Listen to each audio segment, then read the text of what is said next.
What's up, boys? Welcome back to today's video, and today I'm pretty much going to explain why you should buy the APR Carbon Intake, especially the open one compared to the closed one. So I'm on the phone today. It's a little bit different. I'm in the actual OG spot where we took the Passat and did a couple videos on the famous exhaust video.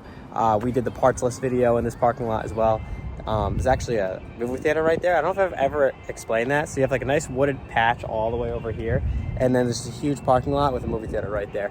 Pretty cool. I hope you guys enjoyed the video of us installing the MST intake on the BMW 340. That thing was nuts. That car is now officially on the channel. We're doing a full build on that.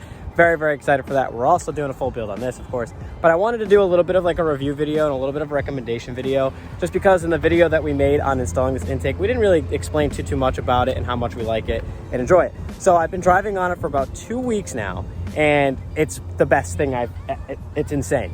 It's super, super loud, especially if you heard it from the first clips at the beginning of the video.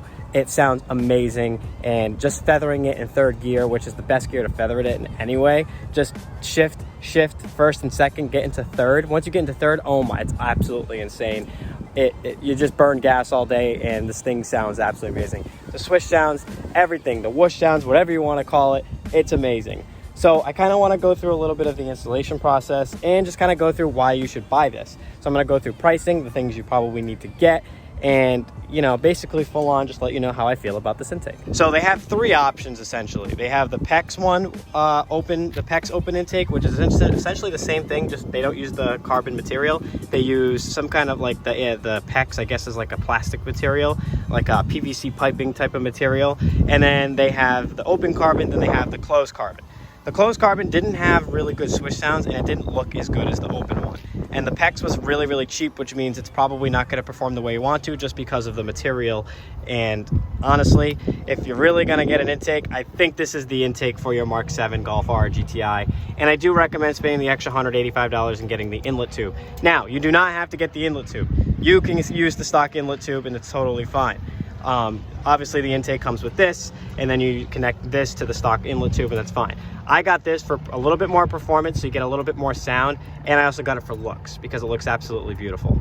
So now this car is prepared for a show, at least on the inside, with that intake, because it just looks really good. I didn't want to get a cheap intake, and I didn't want to get an intake that performed well but didn't look well. And that's what I thought about the CTS Turbo, is it looked really good, but it didn't it performed really good, but it didn't look really good. It looked kind of ricey. I just wasn't a fan of it. That's the reason why I didn't go with that one. If you have a MK7 GTI, you are going to need a breather. This is a breather from Advanced Auto Parts right now, and it looks a little janky, but it's going to work. For a show, I'm going to put the APR one on it because I'm not going to keep it looking like that. But for now, that works. So if you're going to order an intake for a MK7 GTI, you need to get a breather, unless the intake already has a little hole for the breather to go into. Honestly, I 10 out of 10 recommend this intake. I think it's one of the prettiest intakes I've ever seen, and I think it performs the best out of all the other intakes I've looked up. Now, I know video doesn't do its justice, so I'm sure some of the intakes out there I looked up on video probably didn't sound amazing on video, but really, really perform well and sound well in person. This one kind of did the same thing. When we initially made the video, you couldn't really hear it that much in the video. You can hear it a little bit better on the phone, but you can't really hear it very clearly in the video on the camera. But it performs insane. It goes for the same with Adam's intake on the 340. It doesn't sound insane on camera, but in person, it's ridiculous. The pops don't sound insane on camera, but when we were freaking out when it popped on that road, it was incredibly loud. It echoed like crazy, and it was nuts. So, obviously, I'm sure there's other intakes out there for a MK7 GTI Golf R that are quote-unquote better or sound good as well, but I personally believe this intake is absolutely nuts. I think it's perfect, and I think for $440, on top of getting the inlet tube for $186, it comes to $630. With the breather, it comes to about $660, shipping and everything. So $660 is a little bit of a price tag, but you also don't have to get the inlet tube if you don't wish to.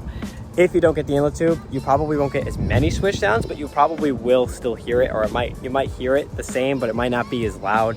Either way, I recommend getting the inlet tube, but you don't have to.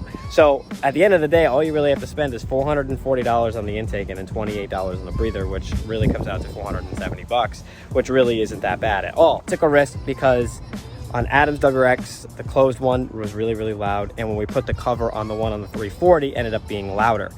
I took the risk by going with open because I wanted to really see what open would do on a 4-cylinder turbo, and I was really afraid it wasn't going to be loud, and it's incredibly loud, so I'm happy. So I'm sure closed is probably louder in person than I really am thinking about, but on every video that I've seen on the closed carbon intake, it really just, it doesn't, for an extra $100, I was like, no. When I looked at the video on this, I heard it a little bit more, and I was like, yeah, I'm just gonna go with that. I like the look of it better. I like having that exposed look better. I don't like seeing the closed cap on it, even though it's APR and it's carbon and everything. I didn't love that. I really wanted to see it exposed and open, especially for shows and everything like that. But that's pretty much it on that. I really just wanted to explain to you guys essentially how I felt about the intake, how I felt about the way it performed, and as you guys heard in the video of installing this, it sounds amazing and performs amazing, and in the beginning clips of this video, it sounds awesome. But I will say this, we have a lot more to add to this car. We still have to tune it. We have no tuning on this car right now. This car's not tuned, it's 100% stock essentially. So we do have to do that. We have so many other first stage 1 parts that we have to put on this car before we can even before we can even go to get it tuned. So there's so many different things that we have to do that we haven't done yet, and we're getting there. I do have the spoiler coming in next week. That's gonna be freaking awesome. We do have a couple things for Adam's car that are gonna be coming in as well. And I do have a little bit of a cool video coming up that's gonna involve some detailing and cleaning and everything. It'll be very satisfying. That'll be cool. One thing that we do have right now that I'm not very happy about, and it's been an ongoing issue ever since we put this exhaust on this car, and that is the freaking tip keeps sticking to the stock diffuser. I don't know what it is, boys, but this pipe just does not want to stay away from my diffuser. This one is perfect. This one is not. And if you hear the crunch sound, ready? So right now it's sticking. I'm gonna push it down. You'll hear the crunch. Yeah. Not so much a fan of that. And then if you look, I don't know if I can get a good angle. Yeah, there you go. Look at that. Look what it's doing to my stock diffuser. That is ridiculous. It is just ripping it to shreds. And I'm not, I don't know what to do. So at some point, we're gonna try to fix that. We have to fix that before we replace the bumper and get the TCR diffuser. The reason why is because I'm not putting a very expensive diffuser on this thing for this tip just to ruin it. I don't care about the stock diffuser right now. I honestly ruin it. I really don't care. But we need to fix that before we get any type of rear end work done to this, because I'm not letting that ruin my diffuser and I have to buy another one. Especially if I'm gonna make this a show car, because that just does not look well enough for a show car. I cannot bring that to a show like that. And I'm not putting new ones on for it to do the same thing. So we're doing that. But the spoiler, oh boys, wait until you see this spoiler. I am so excited to put the spoiler on. It is so aggressive, it's so mean. It goes over this, it's 3M tape. It's gonna be aggressive. We're gonna take this thing for a little drive. I kinda wanna show you guys a little bit of how it works, how it farts, how it sounds with the intake, and just kinda give you guys a little bit more, I don't know, clips, I guess you could say, because we didn't give enough clips in the video of the installation. So I feel like today, you guys deserve it.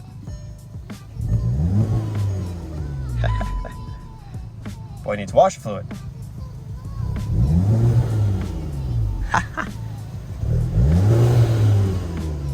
That sounds so good.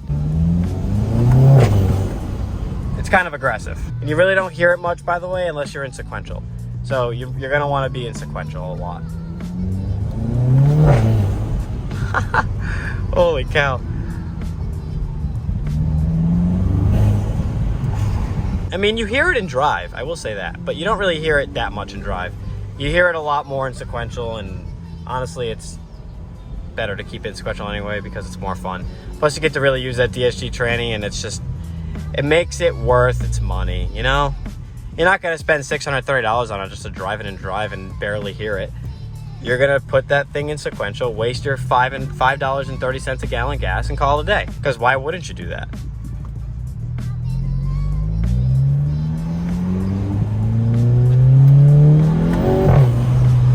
Oh my goodness. I can't wait to tune it. This thing's gonna throw you once you tune it. Maybe not.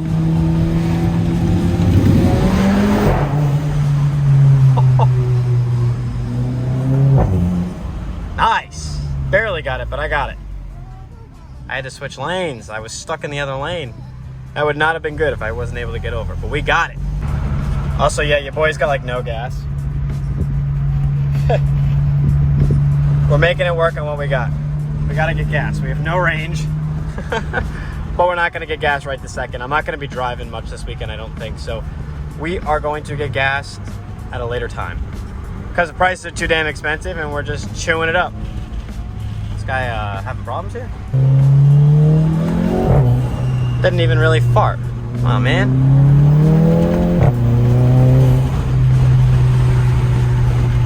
The problem is I don't want the wind to ruin the sound because I can hear the whoosh sounds, but I don't know if you'll get it on camera with the wind. So I'm trying to not get that in there, but like also keep the window open so you can hear it better.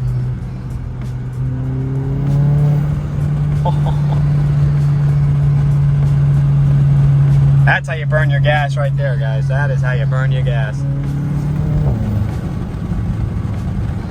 That's what I've been doing lately, just burning gas. At the worst possible time, I buy this car too. I buy this car and the gas prices go up to the highest it's ever been in the world. So that's, you know, that's lovely. But back when I had the Passat, which was an absolute gas guzzler, the gas prices were so cheap. And this car's not a gas guzzler, but I've been in sequential 10 times more than I was in the Passat.